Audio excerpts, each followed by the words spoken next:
embracing the journey, and trust the process of God's plan for you. Ever found yourself smack dab in the middle of a swirling mess? Maybe it was a sterile hospital corridor, an eerily quiet empty house, or even just the deafening silence of a broken dream. And in that moment, did you whisper, or maybe even scream, "God, I honestly cannot see one good thing in this. Not a single one." Yeah, I get it. I've been there. And you know what? So have countless others. People who now, with the gentle wisdom of hindsight, can look back and say, that breaking point, that absolute rock bottom, that became my turning point.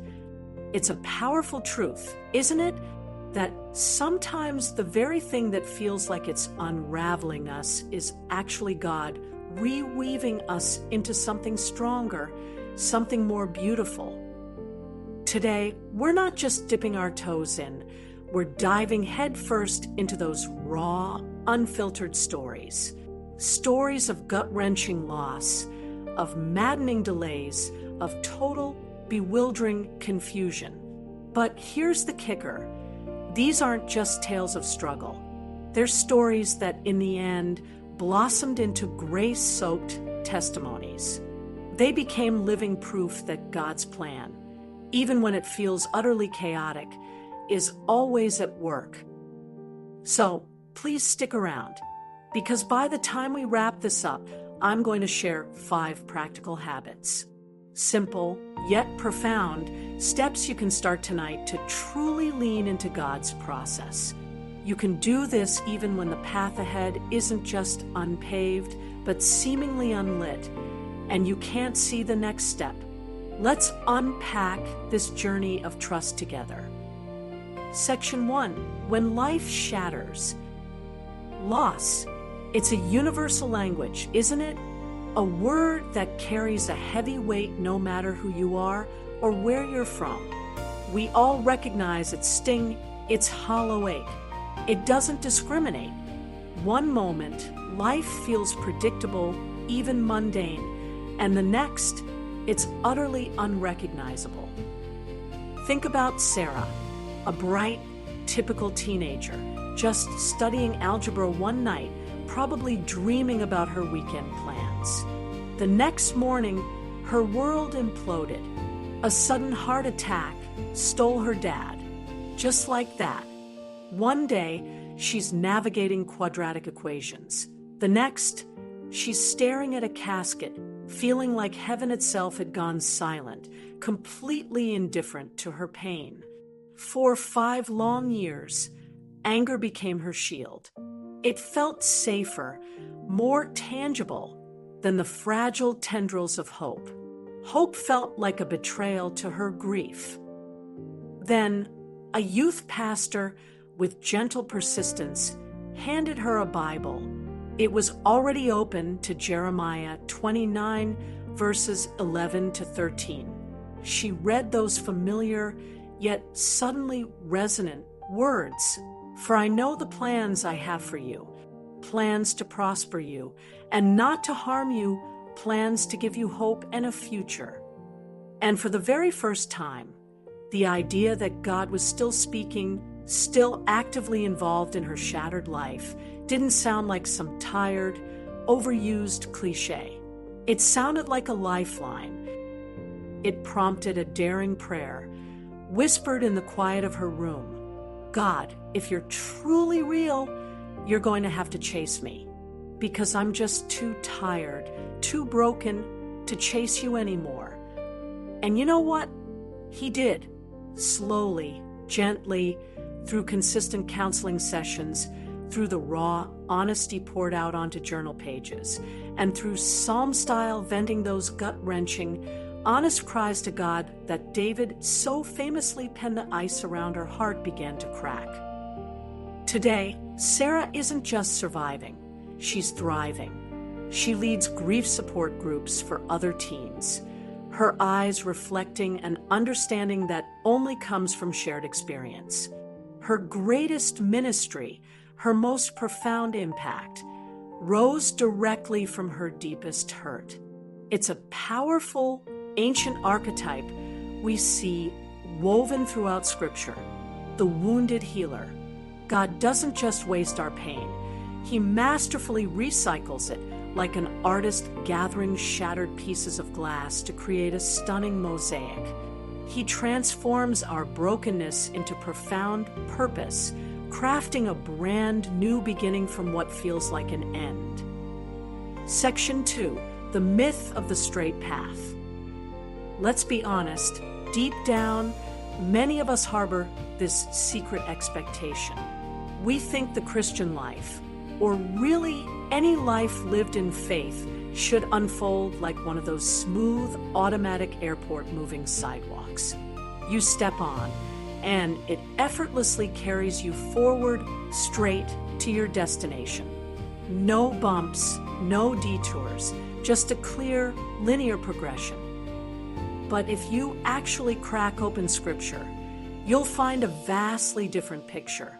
It's less like a moving sidewalk and a lot more like a winding, often arduous desert trek.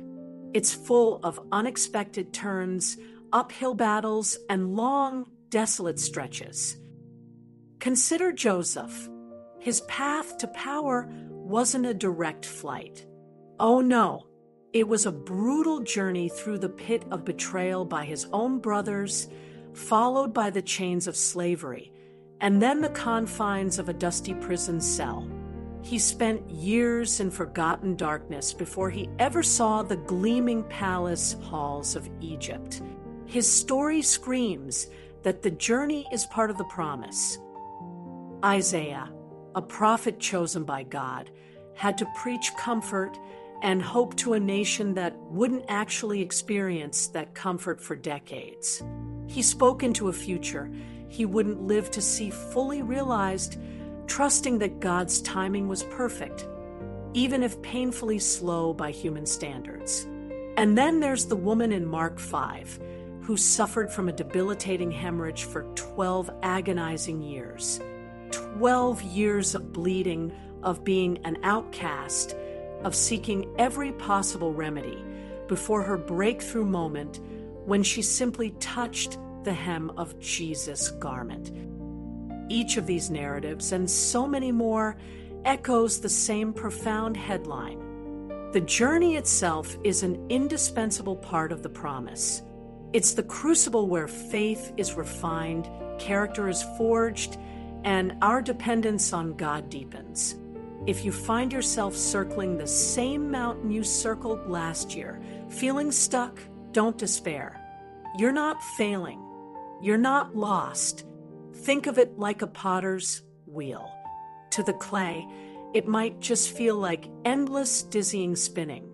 But to the potter, a beautiful vessel is taking shape. You're likely enrolled in God's profound school of steady trust, and the lessons of endurance and patience will serve you for all of eternity.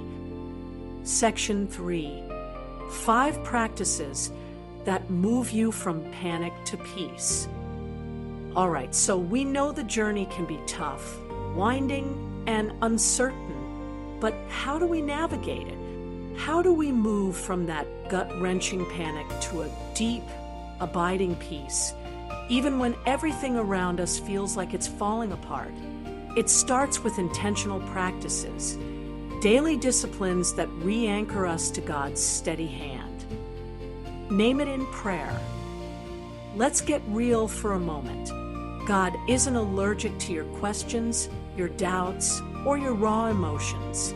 He's not intimidated by your fear. In fact, he invites it.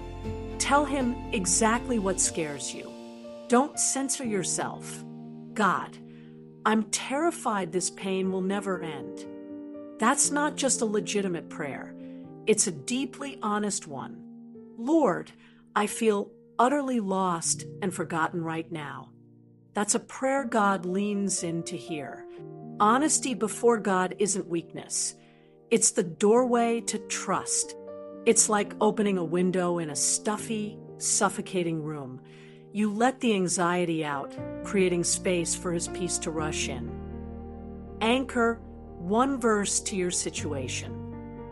When the world feels like it's screaming chaos, you need God's voice to whisper louder. Pick one powerful promise from Scripture. Maybe it's Romans 8, verse 28. And we know that in all things God works for the good of those who love Him.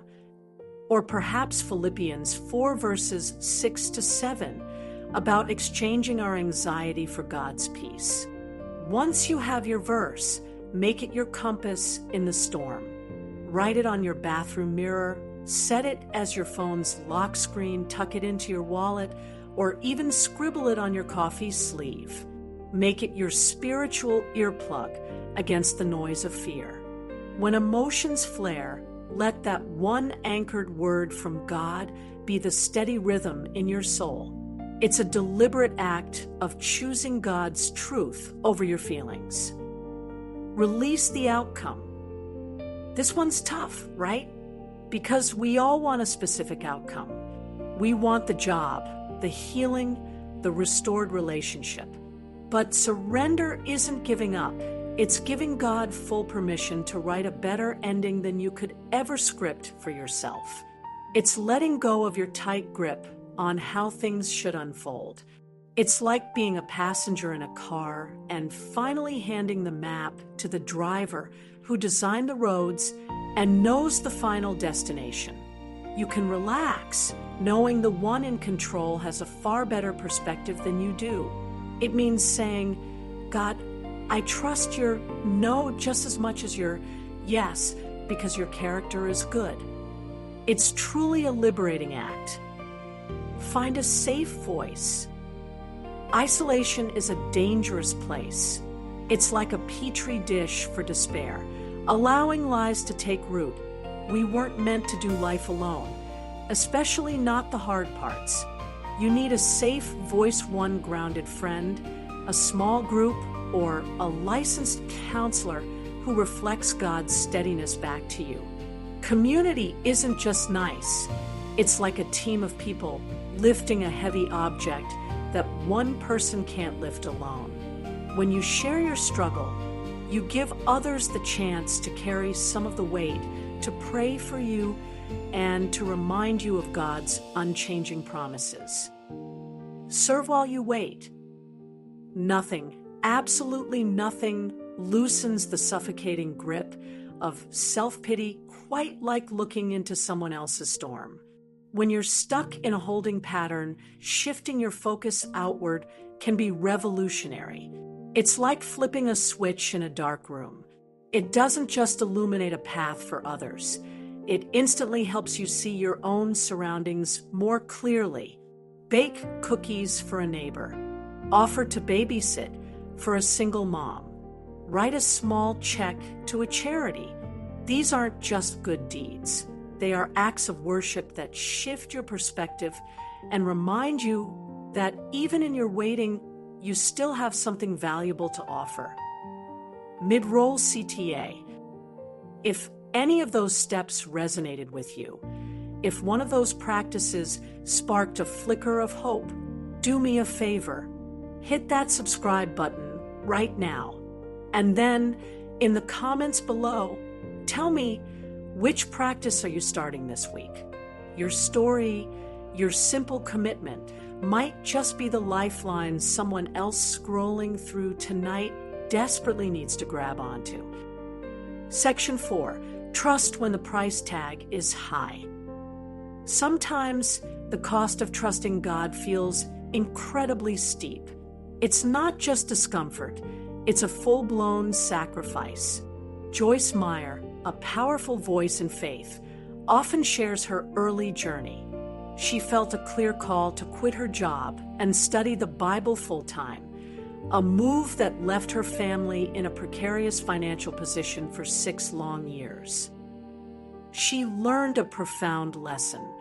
Delayed provision isn't denied provision, it's divine preparation. It's like a seed that must be buried in dark soil, seemingly forgotten. But underground, a hidden and necessary process is happening, strengthening it for the moment it finally breaks through into the sun. One night, down to her last few cans of soup, she opened her mailbox to find an envelope with exactly 1 month's rent. That suddenly moment arrived after 2,000 quiet mornings of choosing obedience over anxiety. Maybe your dessert feels financial, a relentless struggle to make ends meet. Perhaps it's a marriage that feels less like a partnership and more like a battlefield. Or maybe it's the sting of a college rejection letter, a dream job that never called back, or a health diagnosis that rocks your world. These are the high-stakes moments. High-stakes trust is the true currency of heaven. It's easy to trust when things are going well. It's transformative to trust when everything is on the line. Jesus himself faced such a moment in Gethsemane. He trusted the Father completely, even as the shadow of the cross loomed. His garden moment, where the pain was imminent, became the stage where heaven wrote resurrection. Your own garden moment, that place where obedience feels unbearable, can become that same kind of stage where your deepest fears meet God's greatest faithfulness. Section 5. The power of looking back. Psychologists have a term for it: hindsight bias. It's that tendency to believe, after an event has occurred, that you predicted the outcome. But in the language of faith, the Bible calls it an Ebenezer. Remember Samuel? He set up a stone and declared, "Thus far the Lord has helped us." That stack of rocks wasn't just a monument. It was Israel's physical, tangible reminder that yesterday's impossibilities are today's testimonies. It was a spiritual anchor that says God is faithful. So, let's try something practical. Grab your phone or a journal and list 10 answered prayers from the past decade. Think everything from "I passed that exam I thought I'd fail" to "the chemo worked," or "I found that parking spot when I was late," or "I finally found a friend who gets me." Gratitude, in this context, is retrospective trust. It's like building a case file that proves God's reliability. Every answered prayer is another piece of evidence, another data point confirming his character. When you intentionally recall his faithfulness, you build an unshakable confidence for the next unknown. Section 6. Grace for the detours. We often have a very clear idea of how our lives should unfold, a straight line from point A to point B. But sometimes the shortest distance between 2 points isn't a straight line at all. It's a detour. And those detours, while frustrating, are often saturated with grace. I had a missionary friend set on serving in Uganda. Her bags were packed, but during her training in Georgia, she contracted malaria. Malaria in Georgia! She was bedridden for 8 months. Her timeline completely derailed. She wanted Africa, God. It turned out, wanted formation first. But here's the grace-filled twist. In that unexpected detour, she met a pharmacist who, captivated by her story, later funded her entire overseas assignment. She got to Africa fully supported and prepared. Detours are rarely denials. They are often divine engineering. They are God's way of shaping us in ways a straight path never could. It's like a river carving a canyon. The straight, man-made canal is efficient, but the long, winding river creates something breathtaking and grand through its persistent, meandering journey. If your timeline feels rerouted, ask God what He's building in you during this delay. The character cultivated in the quiet moments of delay becomes the essential scaffolding for future purpose. Section 7. When heaven feels silent. Let's be brutally painfully honest here. There are some seasons when you won't feel a thing. No warm nudge, no goosebumped worship, no obvious sign of God's presence. Just silence. It's the kind of silence that makes you question everything. But here's a crucial truth. Faith isn't a feeling. It's a stubborn refusal to let silence define reality. It's like trusting the sun still exists on the cloudiest day, or even in the dead of night. Your feelings can't detect it. Your eyes can't see it, but you choose to believe in the reality that it is still there and morning will eventually come. Think about Job.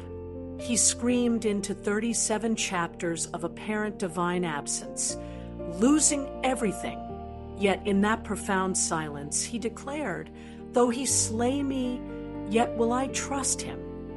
That wasn't a feeling. It was a defiant act of will, the pivot point where grief met glory. If you're in the hush right now, don't give up. Keep showing up. Keep reading. Keep serving. Keep whispering his name. The cloud over you may be dark, but the pillar of God's presence is still moving. So follow it, one small, faithful, stubborn step at a time. He is there. Section 8, Community Q&A. Let's tackle a couple of common, yet deeply important questions. Question asterisk, how do I support a friend who's grieving? Answer asterisk, the key is to show up with specifics, not vague offers. Instead of saying, let me know if you need anything, try, I'm bringing dinner Tuesday at 6, does that work? Or, I'm coming over Saturday morning to help with laundry. Sit in the ashes with them. Resist the urge to offer platitudes like God has a plan. Sometimes, the most profound comfort comes from your quiet, empathetic presence, your willingness to simply be there, without judgment, preaches the gospel louder than any sermon.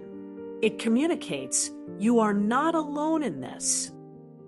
Question asterisk, what if I trusted God and the outcome was still painful? Answer asterisk, this is a raw, honest question. Redemption doesn't always mean reversal. Sometimes redemption means God can weave even the most unwelcome, painful threads into a larger tapestry of purpose. It's like trusting a master chef when he adds a bitter ingredient to the pot. You might question it, but you trust his expertise, knowing it will perfectly balance the final dish in a way you couldn't have anticipated. It means that even when the outcome is painful, God is still good. He is still at work. Heaven's math is different from ours. Nothing is wasted in his economy. He promises to be with you through it and to ultimately bring good from it. Conclusion/final CTA. So let's bring it all back home. God's process rarely looks like what we expect. More often than not, it looks like loss before exaltation, like silence before a song, like a devastating Friday before a triumphant Sunday. It's a journey, and every step is imbued with his purpose. Remember those anchors we talked about. Anchor yourself to one verse, surrender the pen, and release the outcome. Find your people who will sit with you in the ashes. Serve somebody, because outward generosity realigns your inward heart. And keep a stack of Ebenezer stones, those tangible reminders of God's past faithfulness. If this message stirred even a flicker of hope in your heart, please hit that like button. Subscribe to join this community of fellow travelers. And share this with just one friend who's wading through fog tonight. And hey, drop a prayer request in the comments below. This community, this family of faith, prays. We lift each other up. And always remember this, the journey you're resisting today may be the exact classroom where God is fitting you for tomorrow's calling. It's where your capacity for joy, impact, and purpose is being expanded. So keep walking, keep trusting, keep embracing the journey, because the one who holds the map has already walked the road ahead of you. He's got you. If this helped you, please like, subscribe, and share with someone who needs it. Drop a thanks in the comments, and we'll pray for your healing journey. May God give you peace. Thank you for watching.